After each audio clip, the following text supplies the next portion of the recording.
Live.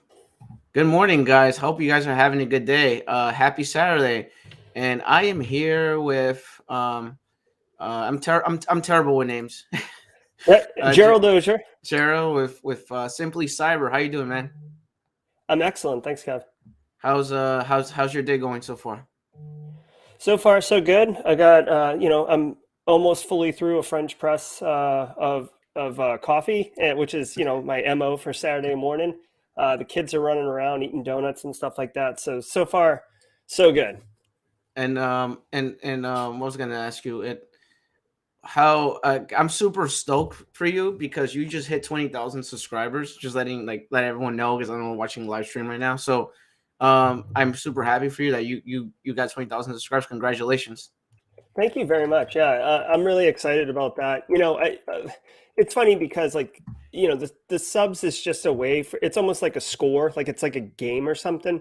But Simply Cyber is a lot like your YouTube channel, where it's less about growth and it's more about helping people, right? So Hmm. the 20,000 is cool because it's something that everybody kind of understands and it's a score, but the people that make up the Simply Cyber community, much like your community, I'm sure.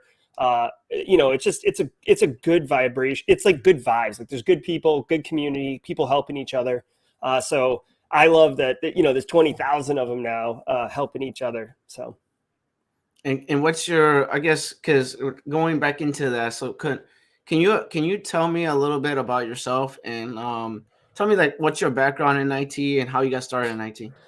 yeah, so I am a cybersecurity, professional practitioner, but like the way that it all came about, I went to school.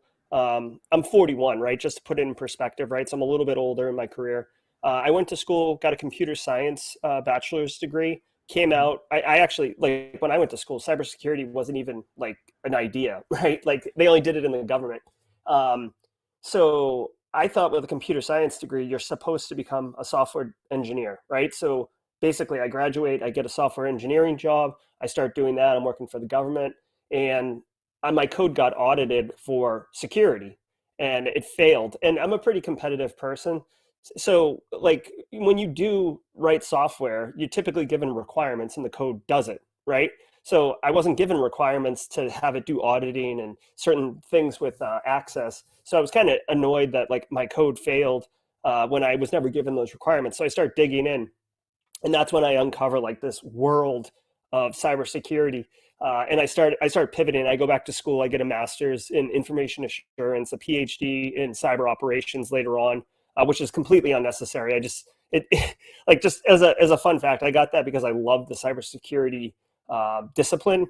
It definitely doesn't. It's not required for anyone to work in the space, but did a little sysadmin. But for the most part, I've been doing cybersecurity for probably like 17 years now, and I do interface a lot with the IT community, obviously, right? Because Hmm.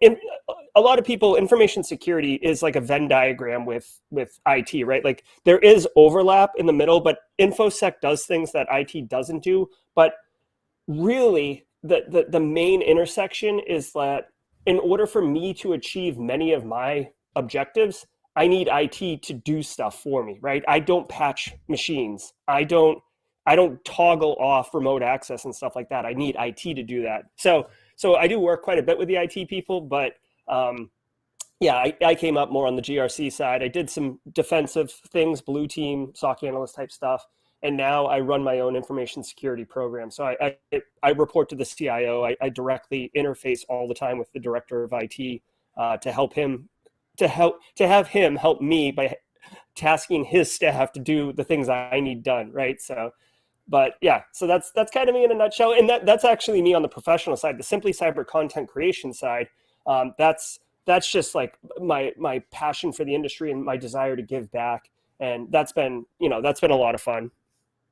Yeah, that was actually the next question I was going to ask you. Like, what made you start the YouTube channel? Because I actually saw I actually was subscribed when you first started it on YouTube, and I was looking at your content, and I'm like, man, he finally somebody making cybersecurity content. Because I'm looking like, because I do IT help desk, right? I do Mhm. do videos on IT support, desktop support, service desk, and stuff like that. and I want people to get like content that it makes sense, right? Hmm. So I looked at your YouTube channel and I'm like, oh, he has awesome content. But what actually made you get started in making your YouTube videos and stuff like that? Yeah, thank you for those kind words. Mm-hmm. So for me, originally, I worked at a medical university, and part of our information security awareness program was we created a podcast, me and this guy named Steve Cardinal. We did it for 2 years. It was called InfoSec ICU. And it was basically once a week, we would just talk about like three kind of medical or cybersecurity related news stories. And the idea was that people would subscribe, you could get some information and, just kind of promote InfoSec, right? So when Steve left, the burden became too heavy to manage that podcast. Plus, there were restrictions around what I could say and what I couldn't say because it wasn't Mm-hmm. mine. But I really enjoyed like interacting with people when we brought guests on. The idea of content creation was pleasant to me. So I said, well, if I start a YouTube channel, I can be completely in control, right? The chief content creator. So I spin up Simply Cyber, and I just am talking about whatever I want. And then oddly enough, COVID hits, right? And like specifically at the company I was working at, we had a staff of 17 on the InfoSec office. 5 of them got laid off for like 3 months. And it really personally upset me. So now I'm thinking, how can I help those 5 people stay sharp, get trained up, possibly find a new job, right? Because I'd love it if they came back, but like they have, responsibilities and things to pay for. So like I want to help them specifically get what they need. So I started making content to help people. Someone in chat mentioned the resources on my website that I curated, like all Mm-hmm. free, right? So basically, it bore out of passion for cybersecurity. But as it's grown, I've met this community. I've met these people who have all different kind of backgrounds and socioeconomic situations and different whys on why they want to get into cybersecurity. But because of all of this, like it's evolved into like me wanting to like construct and build many different on ramps onto the cybersecurity highway for people to get in. You can be like a veteran that transitioned. You could be a single mom of 3 kids who can't afford education, right? But there's capabilities for you out there. And what I love is actually, putting them in a nice package curated box and handing them to people. That makes sense. I totally agree with you. What is I guess for someone, and this is gonna be a random question for someone Sure. brand new, I guess like how do you get started? I know security is huge. It's just Yeah. so big. So Yeah. what would be one of your like I'm gonna ask you like a personal question. Like if Yep. you were to go back in time and you were to give advice to yourself, like what would be the advice you give to yourself if you're trying to get started in cybersecurity? Like for me, like I do IT support, I do help desk, I Hmm. do desktop support training. So what kind of advice would you give me if it was to come to get started in cybersecurity? What advice would I give you as having all the IT experience you already have? No, no, not me. Like you have experience already, right? Oh, So yeah, what yeah. advice would you give me? Like someone brand new, I know absolutely nothing about IT. Like how would I get started in Oh, yeah, cybersecurity? yeah. Like Okay, so that's like one of the avatars is like not having an IT background. Okay, so yeah. it's funny you asked that question because a lot of times people will say like, "Oh, I want to work in cybersecurity," and then the next question is, "Okay, like what do you want to do in cybersecurity?" And people don't realize, like you said, that cybersecurity is so broad, right? It's not. It's like saying you want to be a doctor, right? Like you could be a Hmm. foot doctor, blood doctor. So what I would say to myself, and this is actually kind of the path I took, and I like how I ended up. So, but what I would say is, first of all, if you have no IT background, you have to get some exposure, at least to networking. Really, I feel like the TCP IP layers, or the layer 3 and 4 of the OSI stack, the Hmm. transport and the network layer, like you have Hmm. to kind of understand what that is because there's so much importance of like how computers talk to each other, right? That's how malware traverses. That's how threat actors get into your environment, right? It's not like have to understand some of networking. You don't have to understand like BGP or RIP protocols and stuff like that. But so get a little bit of networking, get a little bit of OS, right? Some fundamental stuff. But what I would say as far as cybersecurity goes, the very first thing I would suggest is like get a little taste of everything, right? I think the absolute easiest on ramp for people who have no IT background is to go into GRC, specifically audit. There's a ton of opportunities for audit, especially with consulting firms that love to hire people who have not a lot of experience, because they basically take your body, and with your lack of experience and stuff like that, they can pay you less salary, but they're going to take your salary basically and multiply it by 3, and that's what they're going to charge clients or the U.S. government to do. So like they're financially incentivized to have you on their staff, right? Because they're going to make money off you. So you can get in that way. Audit, if you don't understand IT, because you're doing audit, like you literally are like reading, you're reading like, okay, Kevin, right? You're the IT admin who's responsible for account management. Like, I don't understand IT. I don't understand anything, but I can read this and say, how do you validate that you're issuing passwords to the right person when it's a new user account, right?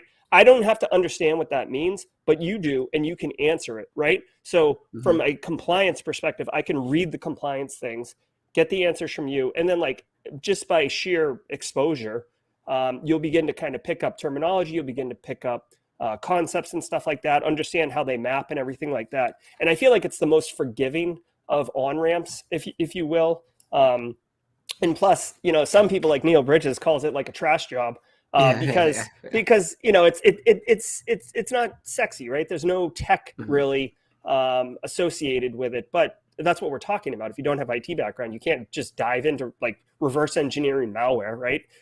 So that's what I would advise if you got no IT background. Another kind of, I guess, best practice that I would suggest is really go to the buffet, right? You don't want to just order like an entree off a menu without knowing if you like it or not.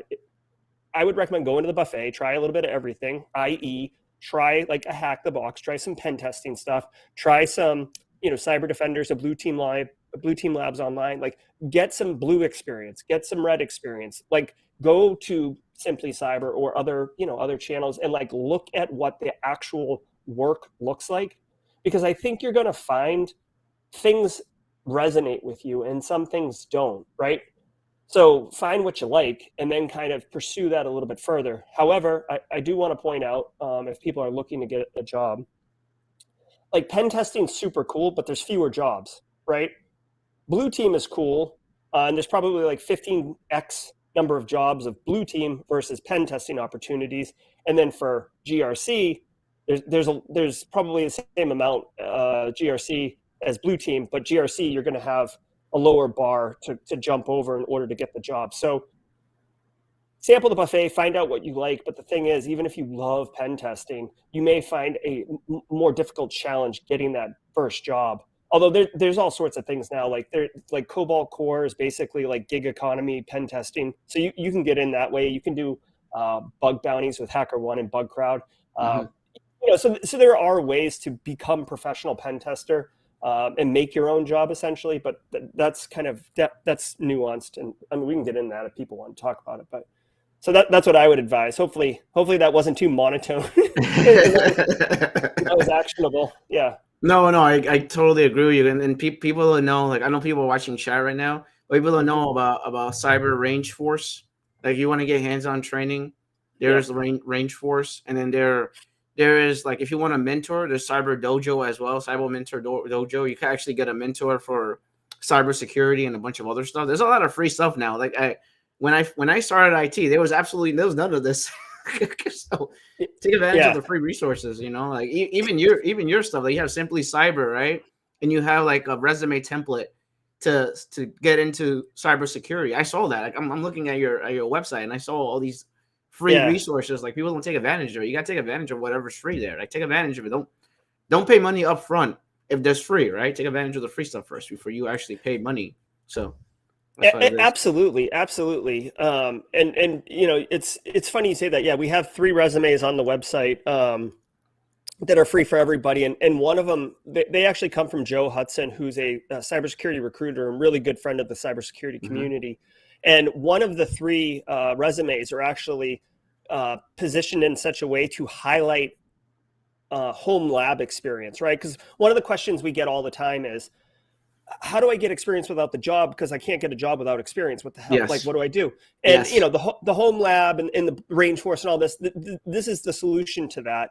But how do you properly communicate it on a resume, right? And one of the resume templates we have is set up to facilitate highlighting that. So if that's a challenge people are incurring, definitely check out that resume. It's on simplycyber.io. On the top right, you'll see free resources. Oh no, I'm gonna put it in the description. So don't worry, guys. Okay. If he's asking about it, like he's talking about it, I'm gonna put it in the description. I'm gonna put his YouTube channel in the description as well, so you guys could go ahead and look at that. These are free resources, by the way. This is not like paid or anything. So go and look at it, and it's gonna definitely help you out.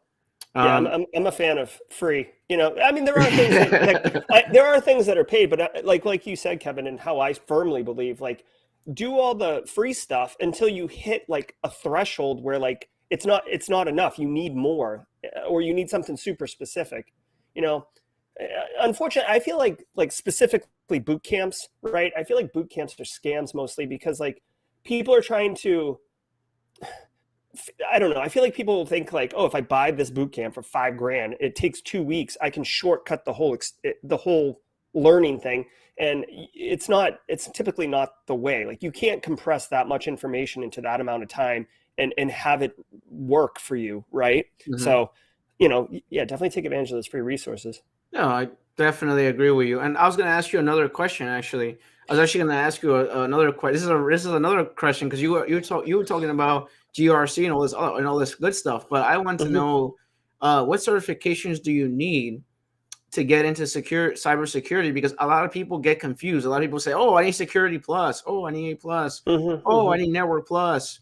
I need CompTIA certifications." Like, how does that work on the back end? So, I mean, again, it depends what you want to do in cybersecurity, right? But I mean, just as like kind of the 80% solution for this question, Security Plus is like a fine foundational certification, right? It's the one that most people start with. It does give you some exposure to various disciplines across the industry. It is an HR gate unlocker, right? So, it is an idea that you can pursue. If you want to go offensive security, like on the pen testing track, EJPT has been kind of roundly recognized as the entry level pen testing cert, and you can get the training for the EJPT for free from INE. Also, the cert I think costs a couple $100 to take the exam, but so there's there. And if you want to go into the GRC space, I see some people in chat there. Smoke. They're asking about it. Yes. Yeah, if you want to do the GRC space, again, Sec Plus is good because it unlocks some doors. The CISA for my SACA is the I guess the gold standard for audit. So you could pursue that. You'll see if you guys look. It's been a few years since I worked in the federal space, but it was the DoD 8570. It may have changed now, but basically the government has like a matrix of certs that are required for you to fill certain billets, right? So if you go to that, you can actually use it as like a crosswalk to figure out how you might want to target. I know someone mentioned it in the chat, like literally the federal government, most systems have to comply with FISMA, which you don't have to understand what FISMA is, but just know that they have to be audited annually for FISMA compliance. So that's where all that work comes from. In the DoD space, they will typically require certs to that 8570. So I did a video on Simply Cyber that was like not really well received, but like ISC has a cert called SSCP, which is more like security practitioner for IT people. And that one actually maps across the 8570 like the most. So like if you got that one cert, you could unlock certain boxes, the most boxes in the 8570. So again, I know we're kind of going really specific on that, but that's what I would say about certifications. Oh no, that you answered the question. You hit it. You hit it like 100%. Like I want because people were asking about GRC, so you actually answered the question that I was going to ask. Oh, perfect. So yeah, perfect. It hit like you hit the spot with that. I was going to ask you another question. Like this is just a Kevin question. This is me question. Sure. So what do you think about because I train IT fundamentals. So what do you think about people skills and just people skills? Like, do you need to have people skills? Like a lot of people sleep on people skills. Like I tell people, don't sleep on people skills because you need to know how to interact with people. You need to know how to have a conversation with someone, whether they're right or wrong. You need to have a conversation with someone. And you need to know how to have empathy for the client or the user or the person you're working with. So what's your thought process on that? Because a lot of people sleep on people skills, and I tell people no, because you could actually get a full-time job just having people skills. Like people sleep on that. So what do you think about well, people don't want to work with jerks, right? So I will say on the people skill tip, like let me first just address, like if you're going to do digital forensics or you're going to do like deep malware analysis, like, or you're a lone wolf pen tester kind of thing, then you probably don't need much people skills. But that's like 10%, right? The other 90% of like our industry and like the most jobs that people will be holding, people skills are pretty important. And I'm going to tell you why. Okay. Several things are going to happen here, right? So if you're like in our industry, we typically are like putting control, right? That's like what we typically do is we put controls in place to reduce risk. We're controlling things. We're not allowing you to install apps on your computer. We're requiring you to do multi-factor authentication to log in, right? So we are introducing workflow impediments effectively for the betterment of the security of the organization and the data. Okay, so it takes political capital to get buy-in from people to do that. So if you're on their side, as opposed to being seen as an adversary that's keeping them from accomplishing their work goals, you're going to get a lot more fluidity of the adoption of your controls, right? So what I'm saying is, like, if you are empathetic, if you are understanding and resonating with whom your audience is, whether it's end users, executives, etc., it's going to go a lot further, especially because sometimes you need to make a decision that's going to cost you political capital, and you want to have credits in the bank in order to spend that. And I'll give you an example, right? Like, let's say that you're trying to control remote access by vendors into your environment, right? And right now, anyone can do anything, right? Like, you could have TeamViewer going, you could install, whatever, like Chrome little thing you want, because you want to be able to remote in and do what you got to do. But we in our office don't have visibility of when the vendor comes in. It doesn't require someone on our side to initiate the connection. So what we basically have is a third party who can come and go into our network as they see fit, right? Yes, it's awesome, because if something's wrong with the manufacturing machine or something's wrong with the healthcare appliance, vendor can clean it up, snappy lick, right? But the problem is, like, what if they're nosy, or what if their credentials get compromised and people come in? So what we need to do is we need to stop all that and implement an enterprise solution that is appropriate. Okay, so now you're going to be talking about changing the way that things happen. Maybe it costs money. And if you don't have that political capital to introduce that level of change, you're not going to get it. And now, like, you're yelling into the wind, right? So that's just a kind of an example of a real example of where you're showing how you need to spend that political capital. Also, and this is really important on the incident response side, my friend Paul Imey over at Soteria told me it, and it really resonates. If you're on the blue side, you got to remember, when you're dealing with an incident, you're literally talking to someone like on their worst day. Like, when you're telling an executive that there's like ransomware going on, like, yes, they're glad that you are there, but like, they're under incredible stress, right? Like, you're dealing with someone on their worst day. So if you're cold and prickish, like, that's not helping anyone, right? So you've got to, like you said, be empathetic. Think about the other person and how what you're saying and what you're doing is affecting them. And one last thing, in order to like get that true experience, that true empathy, you should eat your own dog food, right? So if you're requiring multi-factor for privileged access to things, you yourself should be required to do it, right? So a lot of, as well as I do, Kevin, a lot of people who can control the panels will toggle it off for themselves because, I know what's going on. I'm a super user. I don't need this because I'm not stupid enough to fall for a fish, and then you fall for a fish, or you install some Chrome extension that is a crypto miner, and you're like, oh, whoops, but like, no, like, eat your own dog food, and then you can experience the same pain as your end users and help, it's all about a balance, right? You got to find a way to introduce control to reduce risk to an acceptable level without impeding business, right? Basically. No, I totally agree with you. I was gonna say more like, you need to know how to interact with people, because a lot of people are, a lot of people, and talking about IT, like I work with, so a little bit about me, if you don't know, like I work with my prior job, I worked IT support for the CEO, right? Mm-hmm. And they don't want to hear about what technology I use to fix their problem. They just want to know if it works. Mm-hmm. So if you're having a conversation with someone, like, oh, I just want to know if it works. I don't care what you did. I just want to know if it works. So Yeah, a lot of it has to do with that. Like if you're working with a CEO or someone important, all they care about is if it works. They don't care about what you did to fix it. They just care that it works. That's just how it is with some of exactly. these. Yeah. Exactly. Yeah. Mhm. It's all about, you got to think about the person, right? Like, what do they care about? They care about getting their work done. So Mhm. that's, that's the deal. Yeah, definitely. Because I was on a video call on another YouTube channel, right?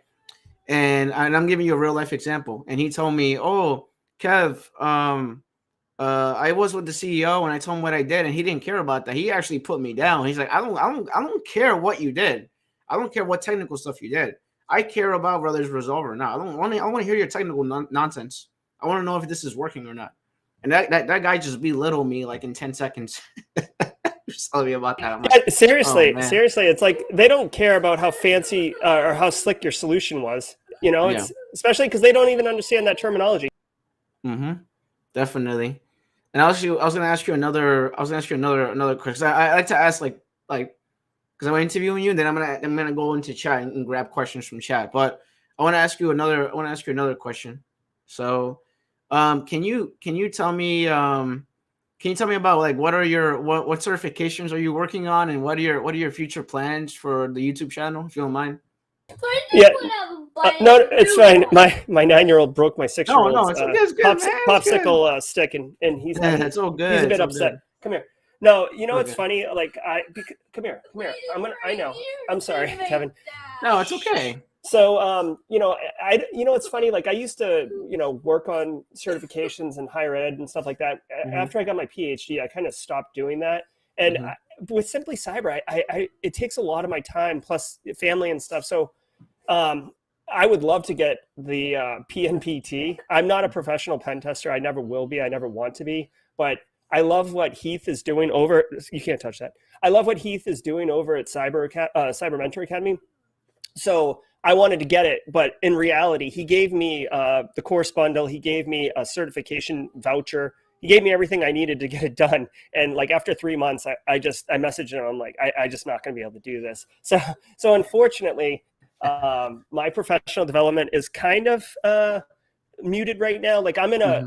I run my own cybersecurity program now. So like what I Oh, would say, I didn't know that. That's crazy.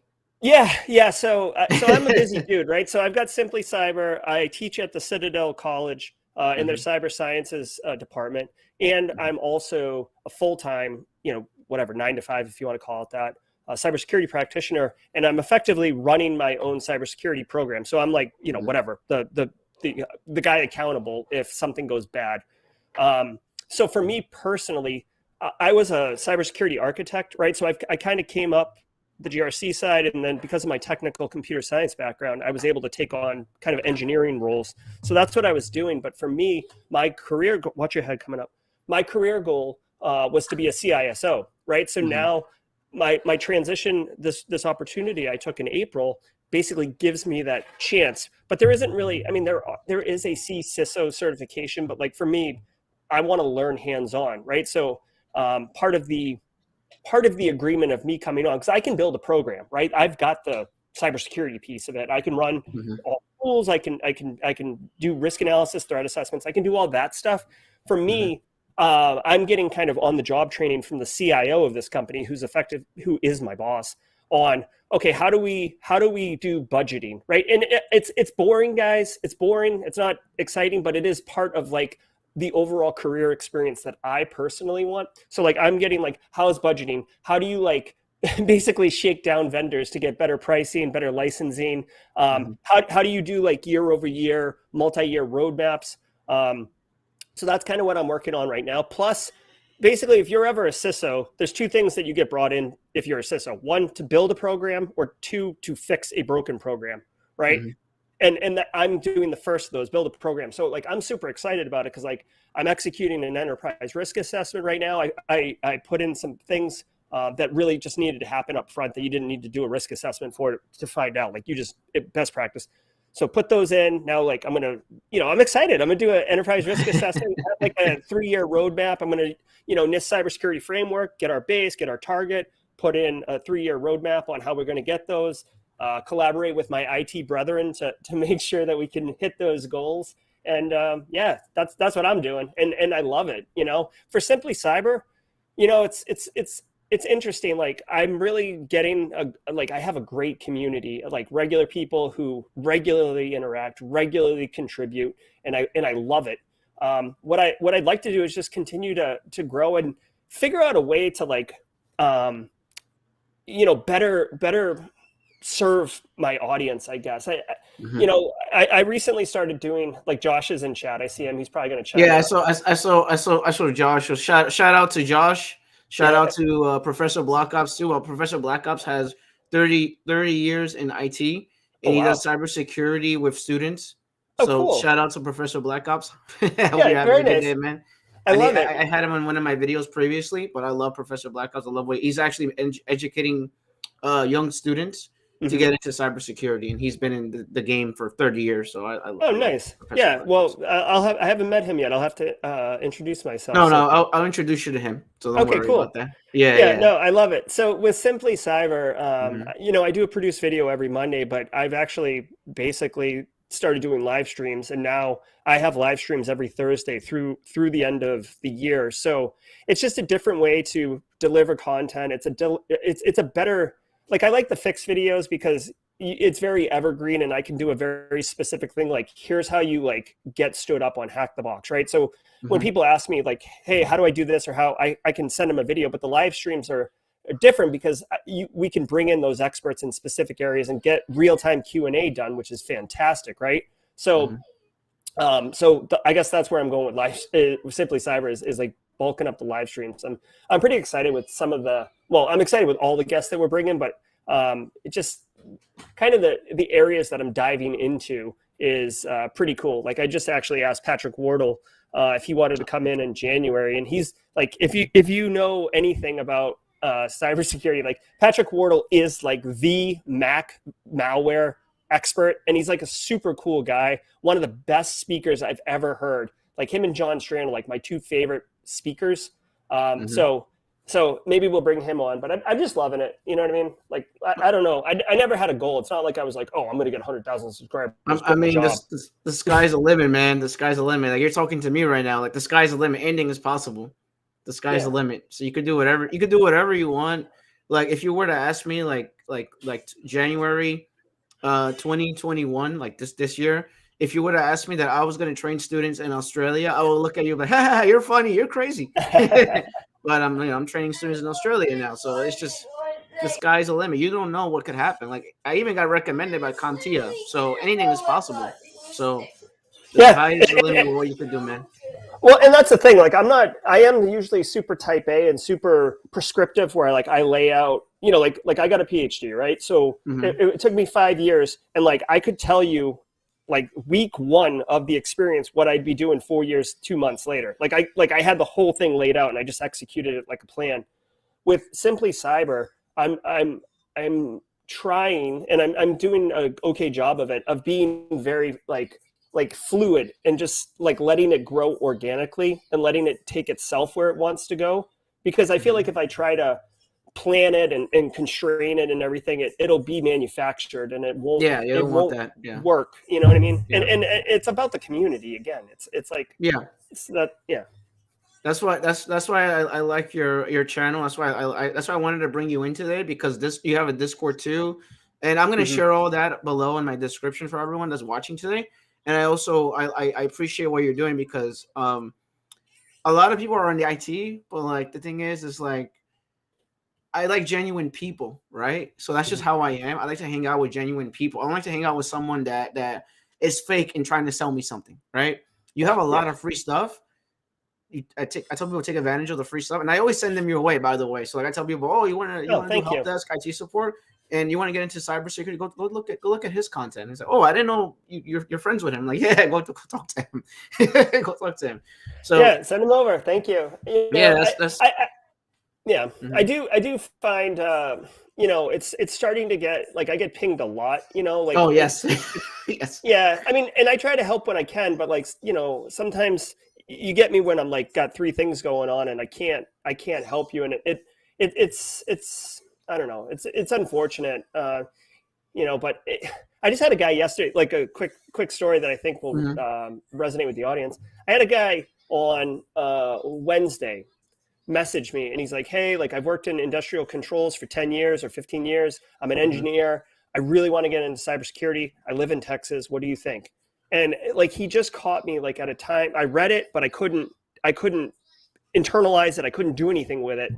Mhm. The next day, someone on my Discord server said, hey, I'm looking for an ICS person who wants to get into cybersecurity. It'd be preferable if they live in Texas. And I was like, oh my God, like this is perfect. I can't find that message. Like I have so many mediums now with LinkedIn, Discord, Twitter, all these things. I can't find that guy's message. And it's like the perfect matchup. You know what I mean? So I'm still Mhm. trying to look for that thing, but it's just, I've kind of reached this tipping point where like some things, the water cup is full and I'm like running with it. So like some things spill out, which is unfortunate. No, you're gonna have to hire interns for your YouTube channel.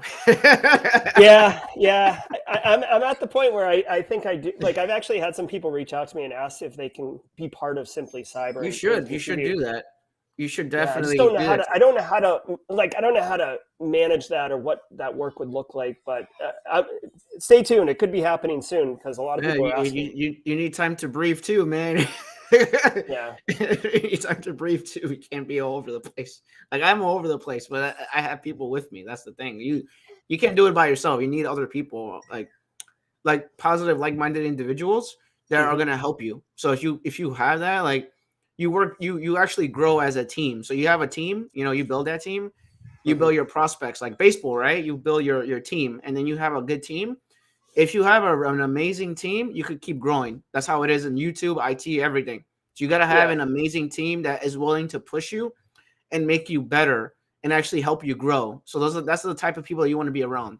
And I'm just saying it because I know we're live stream. I'm just saying give it advice to everyone here in chat. But that's how it is. If you have a really strong foundation and a strong team, nobody will touch you. It's just yeah. everyone And is it super allows you friendly. to grow, you know, Yeah, and pursue those goals. I will say that I've slowly. It's not even a control thing, right? It's yeah, just more about like how can I utilize those resources. But I will say shout out to Josh Mason. yes. He is Hey, my Josh. official. He's my official moderator of my YouTube live streams. Hmm. That's come to be, and there's a couple other people who have reached out about modding my live streams that will probably be given that access and stuff. So you know, much love to Josh and Cyber Supply Drop. Yeah, I was gonna say that too. I love Josh. I love what he's doing. I had to get him for a second interview. We'll see. Hmm. Josh he's awesome, man. I appreciate him helping people with their vouchers and certs and everything. Like I greatly appreciate Josh. Like, Yeah. and I know Josh is watching right now, so I love Josh. He's just good guy, man. Really good guy. Appreciate it. Such a genuine guy. Such a nice guy. Like Yeah. we have people like that. Like it's not gonna go unnoticed. I appreciate people like that. So. Let's see. So, see, do you guys have any questions? Anyone in chat have any questions you want to ask him? You want to ask Gerald? Yeah. Blow me up. Let's go. Let's go. Ask him questions. Ask away. Have some conversations over here. I'm having my coffee over here and just. Yeah. So am I. Yeah. Well. Oh gosh. It's like silty on the bottom, so that's not going to work. Let me know if you guys have any questions. Like I asked him my questions. I want to know if you guys have any questions to ask him. I can plug my book while Q&A comes in. I So actually wanted to ask you about your book too. Actually, well, tell me more about your book before we boom. go into questions. Yes. So this is Cybersecurity Career Master Plan. This is like one of the few things that like isn't free, right? But I will Hmm. tell you.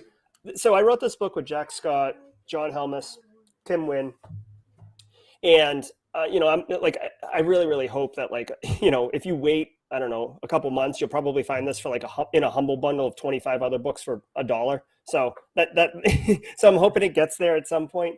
Mm-hmm. But this book is, I want to point out that like all the resources and everything that's in the book, you can get for free, like in various places. You're almost like the value of buying the book is more about how it's packaged and how it's laid out in an organized fashion.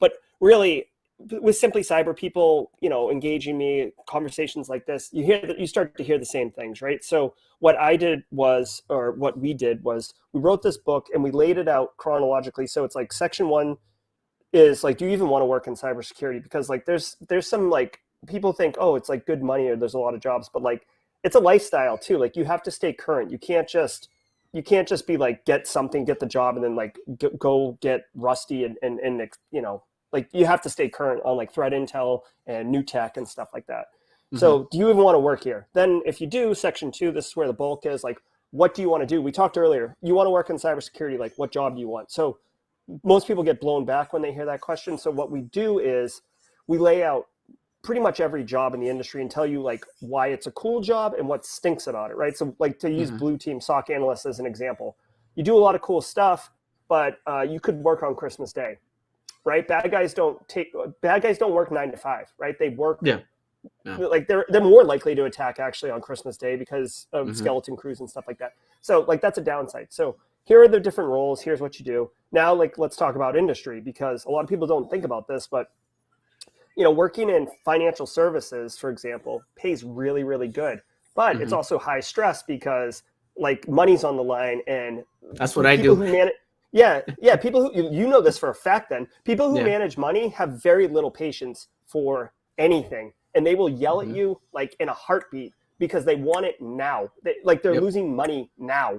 So, you know, you tell me, you have to answer it for yourself. Like, do you want to get paid like 6 figures entry-level job, but also get yelled at like a lot? Like, you tell me. Or you could work in healthcare, right? Healthcare is really cool, but you know, people's lives are on the line. Patient safety issues are there, right? So like, what do you want to do? And maybe you have a righteous thing and you want to work in oil and gas because like you don't want someone like what happened in Texas last year where people are dying because they're freezing to death because the energy grid goes down. So anyways, long story short, the book helps you figure out where your passions are, and then it tells you how to go get certs, experience, education to get those. And then we go into like how to crush an interview, get a resume. Awesome. And then personally, section 3 I like is like how to level up your career. So like once you get in there, we talk about how to, you know, contribute back to the community, how to like what a career progression would look like. So it's cool. That's awesome, man. With a book, that's really good. Like I'm actually working on an IT support Udemy course. Nice. That's what I'm doing right now. I'm working on a Udemy course with Ryan. It's going to be like IT support level 1, level 2, level 3, and we're probably going to do Azure cloud training as well. So it's going to be a little bit of everything. So I'm working on a Udemy course with my colleague Ryan, the MVP of Microsoft. So dude, that's going to be very interesting. Congratulations. So, I'm also working on a course secretly. I haven't like publicly revealed it, but but I'm right there with you. I feel the experience of course development. So yeah, definitely, and I'm probably gonna work on some other stuff behind the scenes, and we'll talk about that later. But I'm working. Okay, cool. Someone was asking, how important is networking? Do you need CCNA? Yeah, so I don't think you need CCNA. So I guess I don't think CCNA expires. I have the CCNA, or I had it at one point in my career. It used to be like the reason I got it, it used to be considered like the cert that you got after Sec Plus, like you needed CCNA. In my experience, my professional opinion, like CCNA it's basically a cert that teaches you how to configure Cisco networks, right? In information security, you don't need to understand like the difference between like RIP and eGRIP routing protocols. Like that's not important. What you need to know is, are the packets flowing? Yes or no. It doesn't matter if they're optimized. Like InfoSec doesn't really care about performance, right? So that's like one key difference between IT and InfoSec. Like, is it available? Yes or no? That's my concern. Your concern, Kevin, is it clipping out, or is it like is it taking 10 minutes to download? Like, Yeah. it's downloading. That's fine for me. So,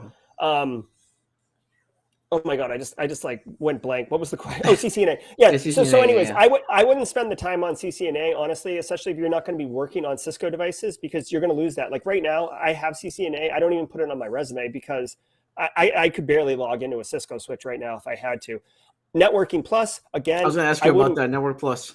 Yeah, I wouldn't get it. Honestly, what I would do, what is important is that you have the technical understanding of networking. You don't need a cert to prove that. Read the book, right? Read the book. There's a ton of free resources online. What I would tell you, caller or Kevin or Chris, what I would tell you is in any job interview, you're going to get questions that will probe your comprehension around networking. So like if you don't have a networking plus or you do have a networking plus, it doesn't matter because you're going to get those questions. You're going to get asked like, I don't know, like it depends what job you're interviewing for, obviously, but like, they might ask you like, oh, someone clicks on a phishing email. Like, how do you investigate that? Like you would want to know, like, did it go out? Like you may ask like, oh, can we look at the firewall logs and see if traffic went out from that host to like some C2 server? Or they might add, a common question is like, oh, you type in google.com in your browser and you hit enter, what happens, right? So you might talk about DNS there. You might talk about the OSI stack going down, packets, whatever it is, you're going to be talking about networking concepts in the interview. So I don't see a cert, being a key differentiator. So definitely don't waste your time.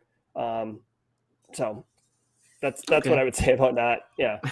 Someone was asking like, can I be an intern for you? Oh yeah. I mean, go over to my Simply Cyber Discord server and get on there and ping me. Like I guess I apologize. I'm not flippant where I'm like, oh, okay, yeah, like you're an intern now. Let's do this, right? Like if I'm going to take on an intern or a fleet of interns, I want to have something to give you to do, right? I'm not interested in just like the prestige of like, oh, I've got a staff now. Like I want to be able to give you something, and I also want it to be equitable. I actually had a conversation with a guy who I've known for a while yesterday who asked me if he could be in Simply Cyber. And I said, okay, but I want it to be equitable. Like I can't pay you, but like I can do one-on-one mentoring, resume reviews, career talks. What is it that you like? What are you wanting? Because I want to be able to deliver on that too. So yes, so connect with me on Discord, but I'm not in a place yet where I can actionably utilize interns right now. It's something that I'm actively working on. I actually had a call with Zach Hill of IT interview career questions yesterday about how he's done that. I talked to my buddy who's like a marketing exec at Lyceum. So we'll see. We're close. Someone was asking, what is a great starting position in cybersecurity for someone without a background in IT? I know it's broad. I know IT is big. I'm just asking a generic question. Someone was. Yeah. I mean, like I said earlier, I would encourage you to check out GRC roles. Like you could Google for like risk analyst, compliance, auditor. I'd recommend that. I'd look for FISMA auditor. I would look for CMMC, which I did a video on my channel. This is going to be huge in a few years. CMMC is basically, it's a certification that businesses are going to be required to have in order to bid on contracts for the federal government, which many businesses, like that's how they make a business. Like that's their business model. So if they don't have this certification, they're not going to get the business. So they're very, very financially motivated, but they're going to need people who understand that audit standard to come in and help either prepare them for the audit or actually execute the audit. So check out that CMMC. I'll put it in the chat. You can also watch the video on my channel. Yeah, I was looking at because people were asking about it, so I'm just going based on their question. I actually put the link on Discord. Like the Discord link about like your Discord channel, I put it on in chat. Yeah, and you know what? So I guess I'll reveal it. This is a big reveal for KevTech. You're getting it here. I feel like I'm cheating on my Discord community because I told them yesterday that I would do a big reveal later in the year. But if they're here, so I'm working on a course that is GRC focused, and so it's going to be a course on practical enterprise risk assessment, and I will show you exactly, using a case study, I will show you exactly how to execute an enterprise risk assessment, including doing the threat assessment, the risk analysis, all that. But what you actually get out of it, like it just happens to be part of it, because you can't not get this part without doing an enterprise risk assessment. It will show you how to be an auditor, because basically when you do an enterprise risk assessment, you're executing against some standard, right? So you're going to do an audit, and then the risk assessment part is taking the findings and actually doing, the threat modeling, and then the risk analysis based on the threat model and the weaknesses you discover and all that stuff. But like the first part is exactly what an auditor does. So it's basically like 2 courses in one, effectively. Like you could stop it at the end of the audit part and be qualified to do audit work, or you can continue on and be qualified to do like risk work, essentially. So don't tell anyone. This has not been publicly released. Okay. This is since you're mentioning that, I'm actually working, and people are in chat right now too. So I'm actually working on an IT support certification with me, my name on it. Whoa. Dude, we're dropping bombs on this live stream right now. So, like, you know how you have CompTIA A+? Like, I'm working on an IT support certification, so you can have that on your resume. And it's going to be like all KevTech stuff, that like real life hands-on training. So I'm working on a certification. Dynamite. Yeah. I'm working on a certification that's going to give you real life hands-on training, like something real. And I know some crappy, BS stuff. So that's going to be very interesting. So you're going to start seeing like jobs come up, like KevTech IT support, sir. What the hell is that? That's awesome. Awesome. That's what I'm working on. So and, I mean, if you see what Cyber Mentor is doing, he's shaking up the game on like how education and certification works, at least on in the cybersecurity community. And he's only had PNPT for like, I don't know, 3 or 4 months, and it's already showing up on job recs. So there's precedence there for you to take KevTech certs and blow them up. Yeah, I'm working on something. I'm gonna build something, because people are getting CompTIA certs, and then there's like no actual like real hands-on training. Like some of these certs don't have that. So that's driving me crazy. I'm tired of that. So I have to make something. So it's gonna be very interesting. Yeah, you get some of that in the InfoSec side too. There's some certs that are more book-based, multiple choice answers that don't necessarily map to practical skills. Like this is like, why you get that cert and it doesn't really teach you anything? It makes no sense. So like you have to have something that makes sense. It drives me crazy. I'm just letting you know. It drives me nuts. See if anyone have any more questions. Oh, any tips on how to get started in consultant roles for security? Yeah. So, don't think that going to be a consultant means that you have to be a master of the craft already.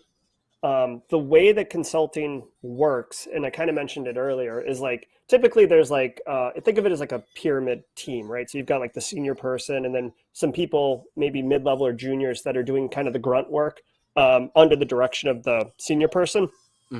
And the idea is that again, think about the money, right? Follow the money, right? Like they'll charge X for the senior person, but that senior person is going to have a high salary, and the junior staff are going to have lower salaries, but they can still charge the client 3x of what you're getting paid, right? Which sounds like, how's that fair? But in reality, like they went out, they won the work, they did all that stuff. So you don't have to be a master to be a consultant. Now, as far as what was the question exactly? Getting started in consulting?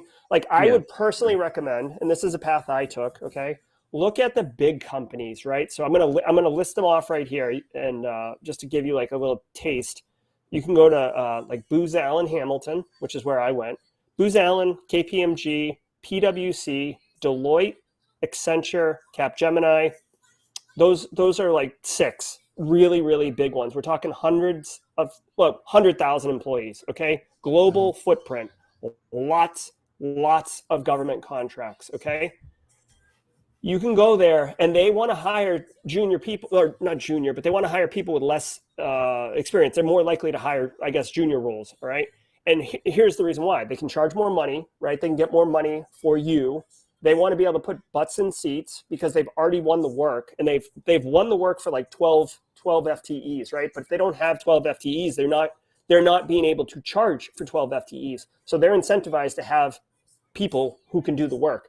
Also, and depending on where you are in life, your life situation, if you're younger, you don't have family, for example, you're more flexible, right, to be able to travel. Or you might even desire travel because, I personally feel like when you're younger in life and you've been like kind of stuck, or you go to college and you get out or whatever, like the idea of travel is appealing, especially if like your company's going to pay you to do it. So you could work like in Philly or wherever you live, but like travel to Wisconsin every week, and they'll pay for you because the contract is going to pay for you to travel to Wisconsin, right? So it's not even going to cost KPMG or Booz Allen any extra money, right? So there's a lot of opportunity for that. So what I would say is look for those big companies, look for those kind of entry-level junior roles there. And again, consulting can be many different things. You could be consulting on compliance, you could be consulting on architecture and engineering. Like you can do a million different things, but for like an easy on-ramp, I would strongly encourage, look at those companies and look at either FISMA audit or like the keywords, FISMA audit, compliance audit, CMMC audit. Like look for those things. Like while we're talking, I might even just pull it up and see if I can find anything really quick. Go ahead. Yeah. Someone was asking about it's like, oh, what is his thoughts on NIST and DISA STIGs? Oh, STIGs. Yeah. So STIGs are basically secure. That's an acronym for Secure Technical Implementation Guidelines.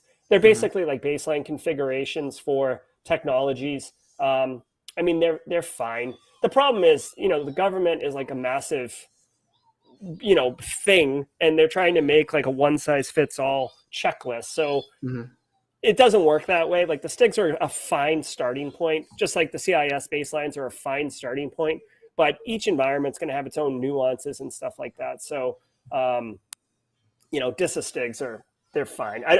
Most people don't really use them. They'll download them, look at them, and then throw them away. So, yeah.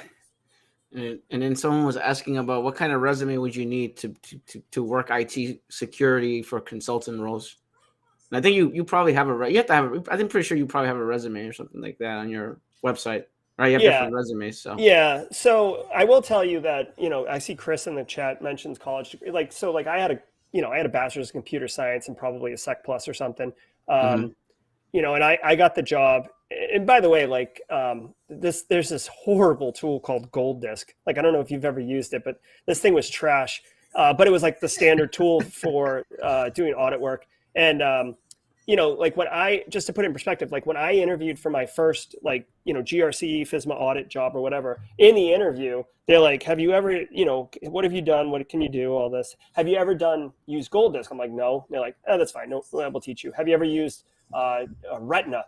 No. All right, we'll teach you. So like, you don't even have to have experience with the tools. Like I'm telling you, they really just want to be able to put your pulse in the seat so they can charge, and you get trained. I mean, obviously you can't be a dolt. Like you can't just be like, I don't get it. I don't want to work. Right. Like that won't work, but it's definitely an ezy on-ramp for sure.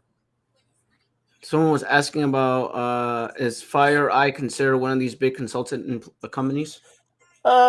No, not really what I'm saying. No. So FireEye is like when I'm talking about like KPMG and Accenture and all those are like professional service focused consulting. Like that is what they sell. Like human capital is what they sell. FireEye is a security technology vendor. They do have staff on hand that are basically like customer success people or liaisons to people who buy their products and stuff like that. But I wouldn't, unless FireEye has changed their business model, they're not what I'm talking about. And then someone was asking about Security Plus and Range Force SOC analyst training. Is that enough for me to skip Helpdesk and go into like SOC analyst roles? Oh, yeah, sure. It is. I mean, you don't like Helpdesk is a great onboard. And we could talk about that because I actually have a personal story to share. Here we go. No, I mean it's like a recent one, but you can like the trick for Abe here, and I see this quite a bit. Like the trick is, yes, that SOC Analyst 1 is really good training for Range Force, And Sec Plus is definitely a gatekeeper cert that can get you through HR. What I would encourage you to do is, and yeah, check out the resumes on simplycyber.io as templates, but like whatever you learned. So if your resume just says range for SOC analyst 1, that's not going to carry the gravity and the weight that you want it to, right? Like you're assuming that whoever's reading this, including the hiring manager, knows what range force is, know what SOC analyst 1 training is, understands like all of that, and they probably don't. Okay, so what I would recommend strongly is put some bullets in there around like what did you learn with that SOC 1 analyst training? What transformation did you have? Like, did you do, like, did you use a sim? Probably, right? What was the impact? Like, and I know it's a lab, but like, what did you do with the sim, right? And I say this all the time, like to use Wireshark, the network packet capture analysis tool, right? Like if someone just has skill on their resume and then Wireshark, like that is so subjective. Does that mean that you installed Wireshark, or does that mean that you downloaded a malware PCAP file, carved out a piece of malware that passed through the network and then did analysis on it, right? Like what does that mean? It doesn't mean anything to just say Wireshark, right? In fact, most people are going to assume the lesser of it, that like, oh, you've seen Wireshark or you've played with Wireshark. So really, that SOC Analyst 1 training, great, Abe. But take it to the next level and tell me what you learned. And really, again, we talked about, think about other person who's reading it, right? Think about, I'm trying to hire someone to help me secure my business, my environment. Your resume is selling you, right? You know, to put it plainly, that's what it is. It's it's like, it's the sticker on the car window. What am I buying? Why should I give you $80,000? So the resume has to sell how you can help the organization secure themselves. So tell me, what did you learn in that SOC Analyst 1 training that is valuable to me, where I want to pay you to come do whatever that is, right? That's what I would say to that. You can skip help desk. Yeah, go ahead. Yeah, I was going to ask you, what's your help desk horror story? No, it's not a horror story. Actually, it's quite the opposite. It's like, you know, some people talk about like, oh, should I go to help desk, or like I've been on help desk, how do I transition, stuff like that. Like I was in a situation where like, you know, I get on the regular weekly calls with the client support team, right? Because you know, we want to stay connected and stuff like that. And I saw this one guy who's like really, you know, taking on extra work, right? And it's not about like corporate cringe where it's like, oh, this guy works 80 hours a week. What I mean is like, he has some downtime, so he's like, he got involved with patching. He wanted to help patching, right? So now he's kind of taking on responsibility, and I see that.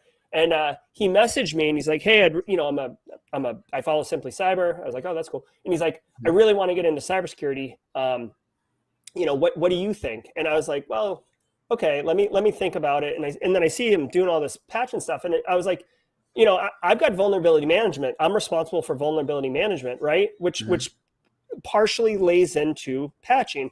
And I said, you know, it would be awesome if I could outsource, like I've built the vulnerability management program. It needs a little bit of water and feeding, but for the most part, it's built.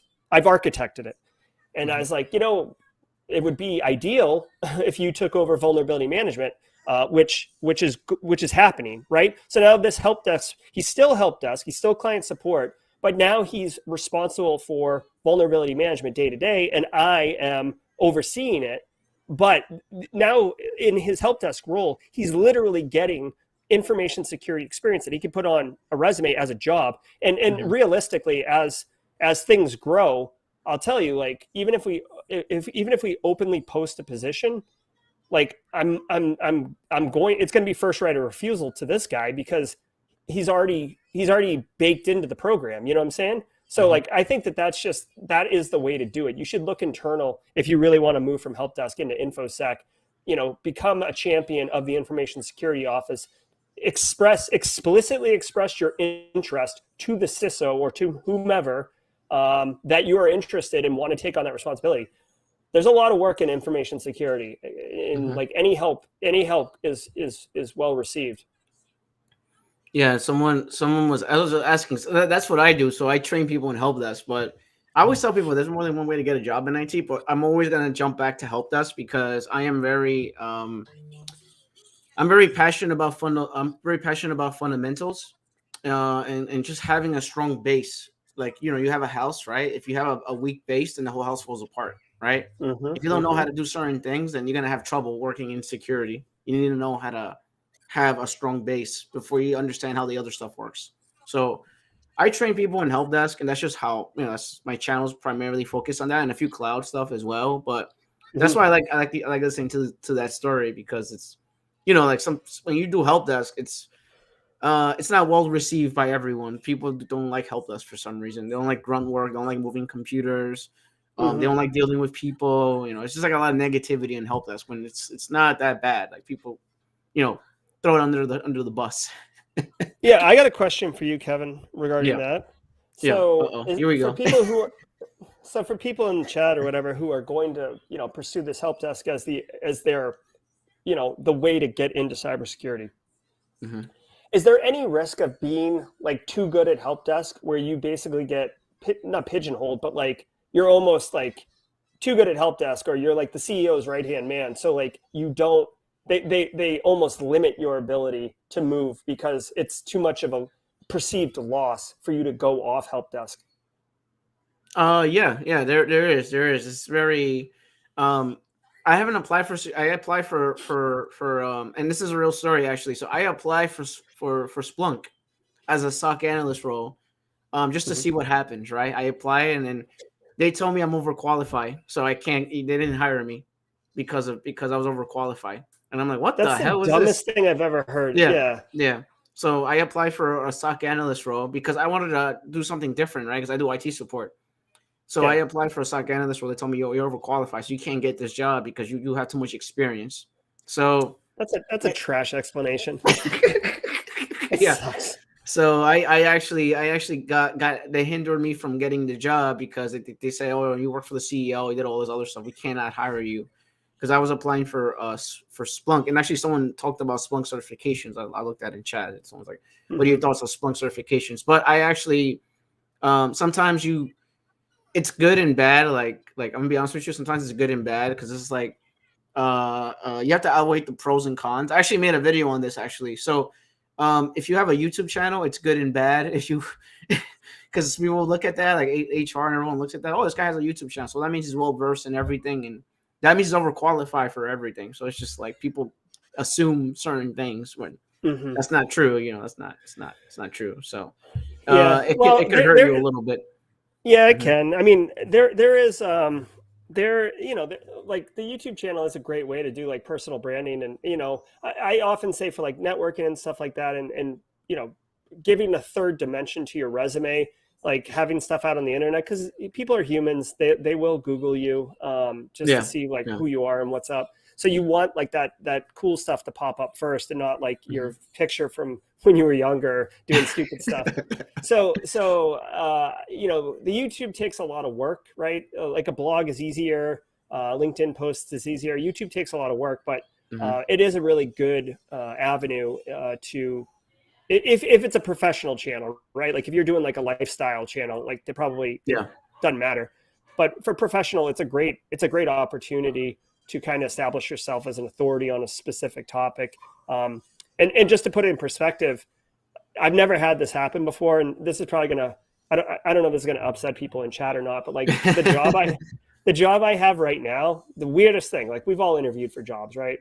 The job I have right now, I was contacted by my boss, and it was like, oh, hey, like we have this job. We want someone to like basically own our information security program and build it, mature it. I was like, cool, like let's talk. And I got, I'm wearing a suit. It's a Zoom interview, but I'm wearing like a suit, right? I'm this guy. I got on like a suit, and I'm wearing shorts, by the way, but like I got on a suit top. I got the necktie. I got my resume. Like I've gone over my resume mentally. I've thought, reflected on like some of the experiences I've had in life. And we go through the interview, and it's like 45 minutes in, and I haven't been asked a single question yet, right? And near the 45-minute mark, he's like, so, what do you think? And I'm like, do you want to ask me some questions? Like, I'm confused. And he's like, no. He's like, I know exactly what you can do, and I know that we want you. I'm here to sell you on this job.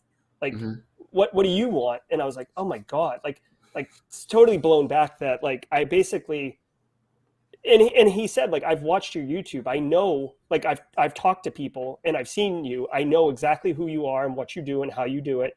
Like, I want you for the job. That's what we're having this is what the conversation is. I'm not interviewing you. Like, I'm selling you. And I was like, oh my God. So, I'm not saying that that's a guaranteed recipe for success for everybody. If you start a YouTube channel, that you'll get a job where someone's selling you on it, but it happens. No, that happened to me too. So the job that I work right now, I'm actually starting I have a new job. So some people here know in chat that I'm working as a sysadmin, right? And it was a 90-minute interview. I actually have not made a video on this. I had a 90-minute interview, and no technical questions. Yeah, it's just like, are you a cultural fit? Yeah, it's just more of a cultural fit, and they didn't even ask me any technical questions. And then I actually one of the guys that works there, he's an IT manager, and he's not from here. He's from like Europe, right? And then he got his citizenship, and then he came to the United States, and he told me, I wish I knew about your channel when I got started in IT, because I didn't know you do hands-on training and stuff like that. Like, I appreciate what you do for the community, and I am gonna give you this job. Oh, wow. That's literally my interview. I'm not joking about that.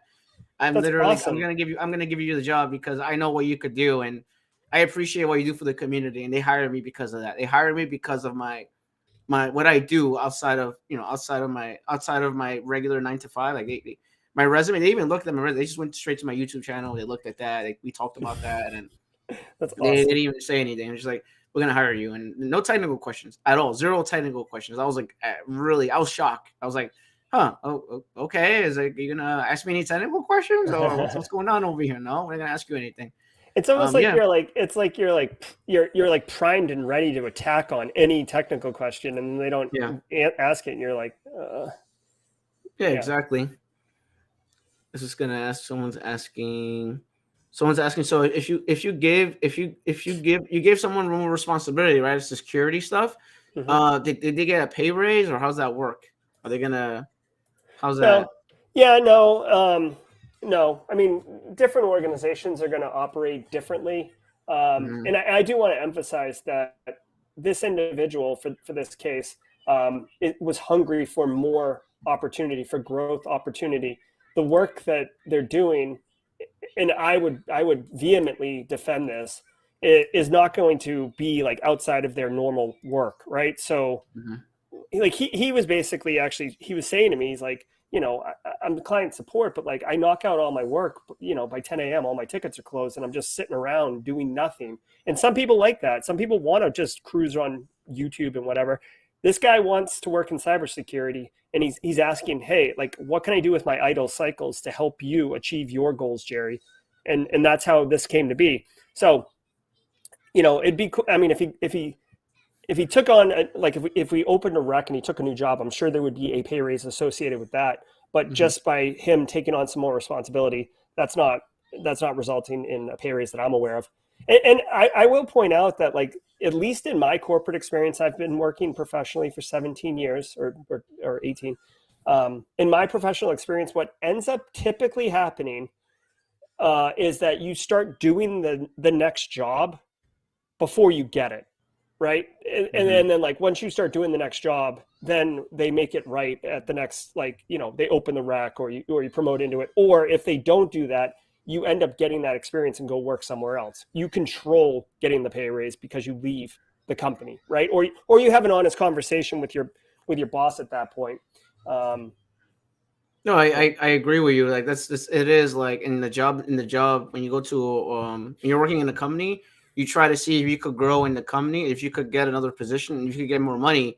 Obviously, if you cannot do that, then you have to go to another position, another company. Obviously, you try everything you can to prevent that before you move to another company, and then you increase your salary. Like, that's the only way. Like, either they give you a chance and promote you in the company, or you go to another company and then you increase your salary and do a different role. So yeah, I will say switching companies is definitely the fastest way to grow your salary. Right. And and you know what I don't like? I hate when you go to a new company and they're like, what do you make right now? Because they like anchor your new like if you get a new job with a new company, they anchor your salary based on what you make currently, which I loathe that, because it has Yes. nothing to do Yes. has nothing to do with what I make now. Like that, I Mm-hmm. make a job, I do a different job. Like what does that have to do with anything? But it's like Mm-hmm. an awkward, awkward part of the conversation and all that. But yeah, Yeah. easy to do. Of course, you begin getting to that situation of murky waters where like every 18 months on your resume you're switching jobs, and then you become a flight risk. So like it's seen as a negative when you're applying for a job. So you got to weigh those two You things gotta be out. careful with that. Yeah, I agree with you. You gotta be careful with that, because when you see a bunch of gaps on the resume, Mhm. it means that you're not loyal to the company. So, and I'm not saying that's a good thing or a bad thing. I'm saying that sometimes when you have gaps on the resume, like the hiring manager looks at that and says, "Oh, he's probably gonna stay here for 1 year and then leave after that. I don't know why I should hire him." They assume these things even though you're not working there. They make assumptions. They assume a lot of different things when they look at your resume and there's gaps on the resume. They assume a lot of different things, so you got to be careful with that. So, Yeah, exactly. same. So, let's see. I don't want to keep you any longer, because I know we've been here for like over an hour now. Yeah, well, we can do a few more minutes, right? Like maybe 2-3 more Yeah, questions. yeah, yeah. But that's what I told. Like I know people look down on loyalty with IT companies sometimes, but you need to have don't burn those bridges with your employees. Like even my previous job, like they know, like my current job, they know people from my previous job. So you got to be careful with Yeah, well, the job cybersecurity is industry. similar too. Like that's a Yeah. small world. It is. Um, I actually have a video on my channel about how to quit your job, by the way. Like, Mm-hmm. so I recommend checking that out. But Yeah. if money is a problem, right? If you want more money and you think it's justifiable, like I've had conversations with people. They're like, I've been at this job for 3 months and I'm killing it. I want to ask for a pay raise, and I'm like, I mean, you agreed to a deal 3 months ago. That's like 90 days. You can't, like, Yeah. I don't Yeah. feel Yeah. it's appropriate to ask for a pay raise. But like, say you've been there a year, right? Or 2 years, and you really like the company, right? Mm-hmm. But you could jump companies and get like a $25,000 pay raise, right? Significant money. Mm-hmm. I would encourage, have an honest conversation with your management. Like, begin to lay the foundation, right? So don't just say like, listen, Todd, I want 25K or I'm walking, right? That's not going to fly. Okay. Yeah. What you might want to say is, like, in your management, like meetings or whatever, be like, hey, like, what do I need to do to get to the next level? Or Mm-hmm. how can I, like, I'm seeing in the market, hey, Kevin, like, I make $45,000, Kev, and I'm seeing in the market that people who are doing similar jobs are getting $60,000. I'm not saying I want an extra 15K, but like, can you help me understand how I can get to that market? Like, is it even possible, right? Like, have kind of an honest conversation. I think a key tip that I would advise people is put it on the manager or put it on HR, whomever. Ask them how it could work, right? Like, I always try to bring solutions when I have problems as suggestions, but really for something like this, you want to open it up to them, because they're going to tell you if it's even feasible, right? Or if it's not going to happen. Be like, hey, Jerry, I'm sorry. Like, I understand that it's competitive market, but like, we just don't have budget. Like, we allocated 45K for this job, and that's what it is. And that way, when you do leave, if you end up Mm-hmm. getting that $25,000 pay raise or $15,000 pay raise and you leave, like, it's no hard feelings, because like you've literally had the conversation, right? And again, you got to be careful. You don't want to be like, I'm going to quit if you don't do this, right? Because now you're kind of identifying yourself as a risk. But I think honest conversations can go a long way. No, I agree with you. I give you a real life scenario, actually, like a real, and based on my Discord, actually. So actually there was somebody, it's a real life scenario. So somebody, and there's actually, if you scroll up on my Discord channel, go to the history, right? There was someone that got a job in Helpdesk, Mm-hmm. and he was making 40K, right? He was making $40,000 a year, right? $40,000, and within 2 weeks, right? He went over and he looked at my cloud videos. He looked at my cloud videos, and the hiring manager was so impressed by him, he promoted him to sysadmin in the same Dang. company. 2 weeks And in? yes, 2 weeks in, and he's making 90K right now. Good for him. Good for Yeah. him. So I'm just saying, like, anything is possible. So you know, Yeah, like, exactly. And I see Steven IT Essentials in chat talking about corporate loyalty is so 80s. I agree. Like no one's getting the gold watch anymore. Like that yeah, is an ended thing. But I do feel like it's good business, right? Like you don't you don't sign up for a company, agree to work there, and then like 3 months in, be like, you be like, I'm out of here. Whatever. Like, unless it's a bad situation, right? If it's toxic, if it's anything like that, yeah. It's um, actually, so I don't no, know. Yeah. definitely. If Or, it's some, or if you get a huge, I'm sorry to talk over you, Kevin. If no, you get a no, huge offer, right? Like the people are human, right? Like say, stop, son. If you get offered like an extra 75,000, like double your salary, right? You can have an honest conversation with your boss and be like, listen, like I know I've only been here 3 weeks and I love it here. You guys are great, but they're offering me. Please stop. You're gonna knock my stuff over, son. Um, they're offering me double my salary. Like wouldn't you take double your salary? Like Todd? Like Todd's our fake man. Oh, there you go. Todd's our fake manager. But like people are human. They understand, But if you're just trying to squeeze a couple extra $1,000 out of your boss, like that might not fly as well. Yeah. It relatively depends on the company. Like some companies will take care of you, some won't take care of you. So you gotta. That's why I tell people, do your homework, go on Glassdoor and research the company, and just do your homework and do your due diligence about the company, because you don't want to be in an environment. And also the other thing is, and this is just me talking based on my experience.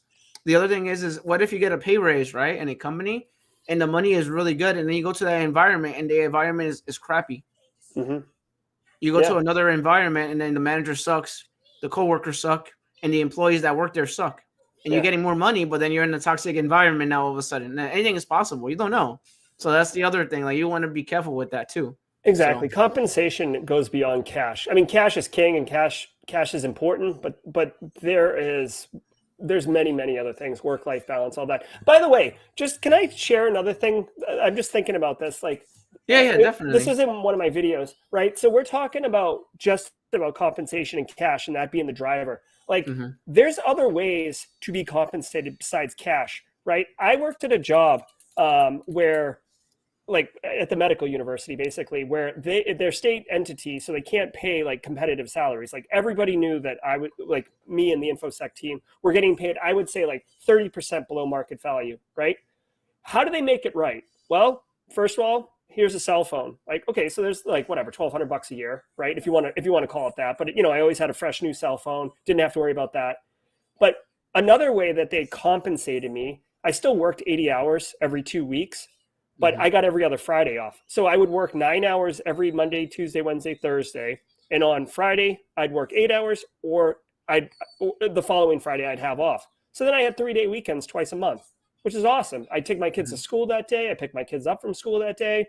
If we're going to go like away for the weekend, I got a 3-day weekend built in, and I'm not losing PTO or anything like that. So there are other creative ways to be compensated that your manager might have way more flexibility to provide to you besides cash, because cash, you've got to go get budget for it and stuff like that. Whereas a manager, if you just take Fridays off indefinitely, your manager's the one who's going to be like either okay with that or holding you accountable for that. But if you're like, hey, listen, it's important for me, I'm dating a girl long distance, and every other Friday I'd love to drive up and spend the weekend with her, it would make me happy. $10,000 more isn't going to make me as happy as seeing Sally every other weekend. You know what I'm saying? Yeah. So Yeah. So think about what's important to you and how that can might maybe be fleshed into your compensation package. No, definitely. I definitely agree with you. They could give you anything. Like in my current job, the pay is good, and they give me it gave me a COVID allowance, and I'm not even making What that is up. that? COVID allowance. So they gave me a COVID allowance. So basically, they give you a certain amount of money, and then you could spend it on equipment you want to buy, like tech gear Oh, you could cool. buy. So you buy an you could Xbox work from or? home. Me, I was just buying monitors and mouse and keyboard and a bunch of other stuff. So you know, some companies will give you that because the companies have like a compensation package, like for COVID and stuff like that. So anything is possible.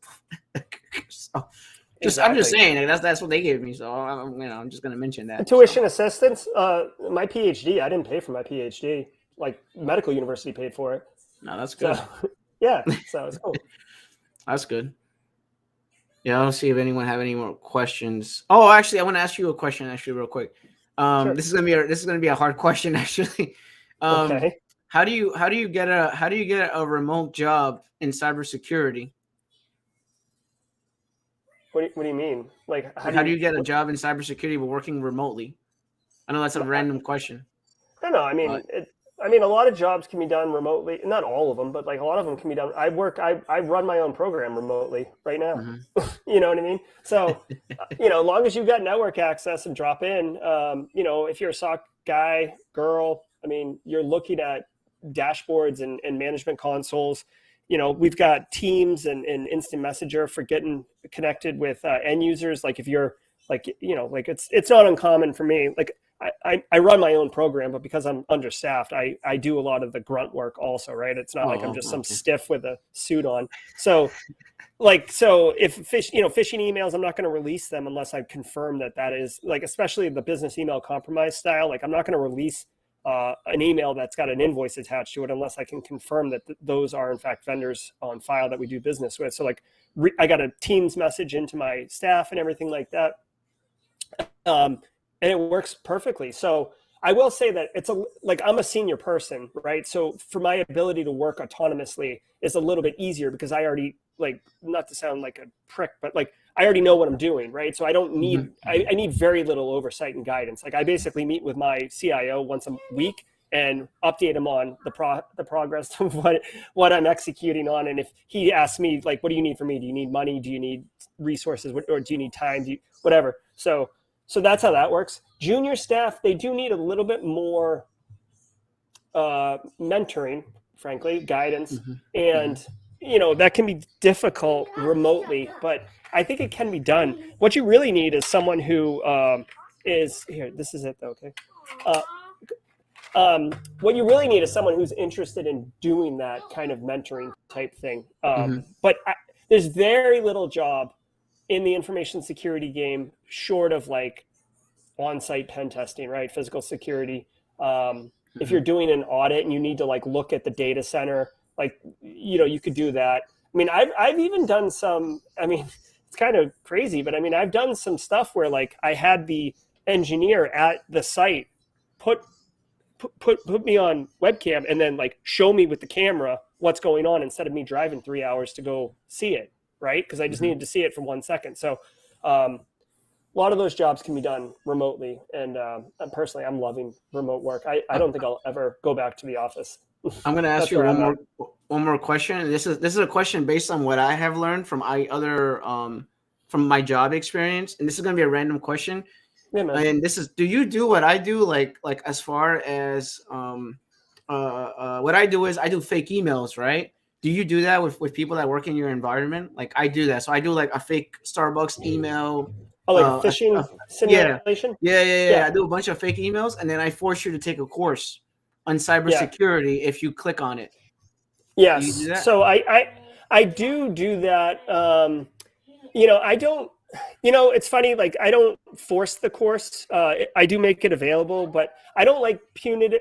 I don't punitively punish my end users for falling for phishes. What I do is I phish them monthly, right? And I do metrics and report out how people are doing. And I kind of, make it a little bit of competitive. So there's like they're not teams, they're businesses, but like, this business went down this much. This business is the worst for falling for phishes. And really what the reason I do that, what I'm really trying to do is two things. One, I'm trying to lower phish click-through rate to 4%. That's my goal, right? 4% is my goal for the org. You're never going to get to 0 people, right? Yeah. So 4% is my goal. But the other thing is we have a mechanism that allows you to report in a phish that goes, you can report a phish that you've received and it goes into a centralized management console, which helps tune our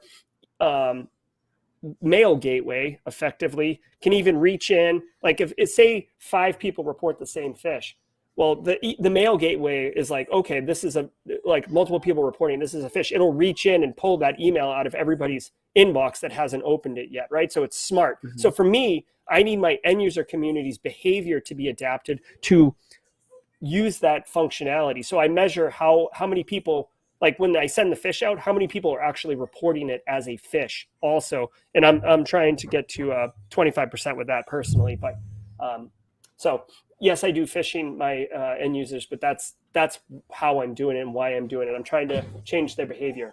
Yeah, I do that too. That's what I was asking. I do send like Starbucks emails. I send like gift card emails. I send like a bunch of fake emails, and I don't torture them. I don't punish them. I'm just wondering what you would do. But also I have this other issue where they put sticky notes with their password on the desk on the table, and that's their login credentials for their computer, and that drives me crazy. Like we don't do that. They don't do that anymore. But there are people that do that, and just, yeah, that you know what I mean. You know what I mean. Yeah, no, I know. Or you just lift up the keyboard and there it is. Yeah. Yeah. Yeah, it's something. Here's the thing too. With phishing emails, like I can write a phishing email that you will fall for, Kevin. I can write one that the CISO will fall for, right? So it's not about how clever a fish is or like how juicy it is, right? Like here's tickets to like the Patriots Bucks game this Sunday night, or you know what I mean? Like you can get people to fall for it. It's more about how are you detecting it? How, are people submitting it? Like how is your incident response capability? I'm not saying you like launch a full incident response, but like what is your ability to handle when people fall for fishes, right? Yeah. That's the other thing. Like I always tell people, like social engineering, right? You're the first one to receive it, so you have to know how to. You need to know what to do because it's social engineering, right? And I could just walk in there and pretend I'm IT, right? And I don't work there. I'm like, hey, let me just walk in there. Like, hey, how you doing? I'm IT support. I'm gonna reset your password. I'm here to help you. I don't know who you are. I don't know. I'm IT. Don't worry about it. Oh, okay. Let's let him right in. Yeah, I mean, people want to help, man. If you could just call someone and be like, hey, like, just give me your password. You know what I mean? Yeah, like, exactly. You got to be careful with that. It's just literally people do that. Like they just call you, and then you have like the fake calls, like IRS calls, right? Like, oh yeah, this is IRS. We need to collect the debt that you owe. Blah blah blah. You live in blah blah blah. Your parents are blah blah blah. Yeah, we need to collect that money. So I need you to direct deposit. I need you to direct that deposit that money here, X, Y, and Z right now. Otherwise, you're gonna get arrested. They do calls like that too. It works. It works. It's actually like just to kind of plug something. I'm giving a talk at Texas Cyber Summit, which is a huge conference at the end of the month in October. So guys, check it out. But I'm actually doing a talk on what I would call, I think the name of the talk is an innovative approach to really rebooting information security awareness. And it's basically it goes into like how to do it and like the frequency and all that stuff. It's a practical, actionable talk that I give. But one of the key things that I have found, and Professor Black Ops, I'm curious if you got thoughts on this, is I educate my end users to protect themselves personally. Like, here is why you want to put multi-factor on your bank account. This is why these are victim stories of people getting robbed, right? If I make it personal, then you're personally invested in wanting to understand. But at the same time, you're starting to use multi-factor authentication. So when I tell you to use it for work also, you already understand the value of it and you understand the operational workflow of using multi-factor authentication. So the ask is way lower than just introducing multi-factor at your organization and telling them, hey, guess what? By the way, now you're going to have to do 2 things to log into your computer. And they're like, oh, geez, we talked about political capital early in the stream here. This is one way to gain it. So you change end user behavior to be more secure. You're actually doing good stuff because you're helping your end user community protect themselves personally. And you're definitely educating around your topics, around your space. So that's a technique that I like. No, I definitely agree with you. I always educate all the people that I work with. And with me is I get along with everyone in my job. Like people that I work with, like they like me. So I don't have issues with anyone. It's just like, yeah, just enable that on your phone. I know it's an extra step. I mean, because the thing with me is, for you to understand, the thing with me is I work in a hedge fund environment, so I work with financial people. Dude. I work with traders and people that do Bloomberg technology, and they trade like money that goes in and out. So I work with the financial people, and it's very important that when they have to add an extra application on their phone, they get a little annoyed by it a little bit, right? But then Oh I my show them God. how to use it, and they're like, okay, all right, this isn't that bad, right? So that's what I do. I work IT support for financial services and stuff like that. So yeah. Dude, yeah, that Mhm. you must deal with some hotheads periodically. No, Wow. no, actually, believe it or not, no, people like me. So no one screams and yells at me. Everyone likes Well, me. you're a likable guy, Kevin. I mean, it's easy. It's easy to like you. Yeah. Yeah, so that's the thing with me is that I get along with everyone. No one has been like people even tell me like people in not to say any bad words and people are like, oh yeah, people here are not assholes. Like everyone's super polite. So Kevin, you'll be fine. No one's gonna scream and yell at you. I'm like, oh, okay, cool, that's good. Nice. So yeah, 'cause You got any financial tips, Kev? maybe for another video, yeah. Yeah. I'm But joking. I'm I joking. I worked in hedge funds, and someone was asking like we should get Professor Black Ops in here next time for you and him to talk to each other and me being in there too. So Yeah, that'd be fun. we'll probably do another stream at some Yeah, point. let's do it. Definitely. Yeah. Yeah, Yeah. definitely do So another stream. yeah. I So wanna if people want to check out Simply Cyber, if you don't know about it yet, we do produce shows on Monday and live streams on Thursdays at 4:30, and it's all cybersecurity all the time. yeah, definitely. And I was gonna say oh wow, there's a lot of people coming in. All right. I was gonna say I guess we'll wrap it up. So we've been here for Mhm. an hour and a half. Um is It's been there fun. Yeah, definitely. I actually gonna give you the floor. Is there anything you want to say before we wrap it up? Anything you Um, want to say? And before you even say that, sorry, before you even say that, guys, check out his YouTube channel. I'm gonna put it in the description. Right? Thank you. Mhm. Check out his Discord. Check out his website. And actually, there's a website that I have. I'm actually in one of the websites as well. Check out the website how to get started in cybersecurity. Follow him on LinkedIn because he has a LinkedIn too. So please follow him on LinkedIn. Please follow him on YouTube and other resources. And use like we spoke about a lot of different things today. So please take advantage of all the free stuff before you go and pay the other stuff. If that makes sense. And the last thing I want to do is I am going to have him, finish it up. Yeah, Wrap it thank up. you, Kevin. I guess the final thing I want to leave everybody with is very, very specific. I had a call with a guy yesterday who's graduating undergrad yesterday, and he said, Jerry, like I apply to these jobs, I don't hear back. I'm graduating, and I'm like, what am I like? I feel like I'm doing it wrong. I'm doing something wrong. I don't understand. Like I'm doing all the things I'm supposed to do, and it's not. It doesn't work. I don't understand. And I could hear the frustration and the self doubt and disappointment. And I just want to tell everybody, like especially if you're trying to break into cybersecurity, which is a lot of the people that I talk to. Um, you have to understand like I can't tell you like you can't say that like it's going to take 2 weeks if you do this and you'll get a job in cybersecurity, but the most important thing that I can possibly impart upon you is to get involved with the community, network with the community, get on a Discord server. If you're not in a Discord server, and I don't even care if it's the Simply Cyber one, there's awesome ones. Neil Bridges Cyber and Security has a really supportive Discord server. Black Hills Information Security has arguably one of the best ones, but there's so many people in there that it's flying around. Get involved in the community, like get into the conversation, get to know people. I am promising you that it will eventually bear fruit. You'll be able to find people with common interests, other opportunities. Like people post jobs all the time in these servers because they want to connect with real people and understand real like interests and stuff like that. Like I can't impart it. If you're just applying to jobs, like going to Indeed and applying like through the front door, yeah, maybe you'll eventually find an unlocked front door. But like if you could increase your opportunities by having a friend who's at the side door that can open it for you and allow you to walk in, why wouldn't you take advantage of that? So again, I can't say if you network this way in 2 weeks or in some fixed amount of time, you will get a job. But I I am telling you, it will significantly increase your chances, which will ultimately reduce your time on the market if you are networking and getting engaged. Plus, you'll also figure out what it is about cybersecurity you like and don't like much faster. We live literally in the golden age of free cybersecurity resources and education, and partnered with an inclusive community. The cybersecurity community used to be toxic and exclusive and very elite and get out of here, noob. It's not that way anymore. There's a lot of people doing a lot of great things. Kevin himself, I know it's more IT folks, but Kevin's doing great stuff.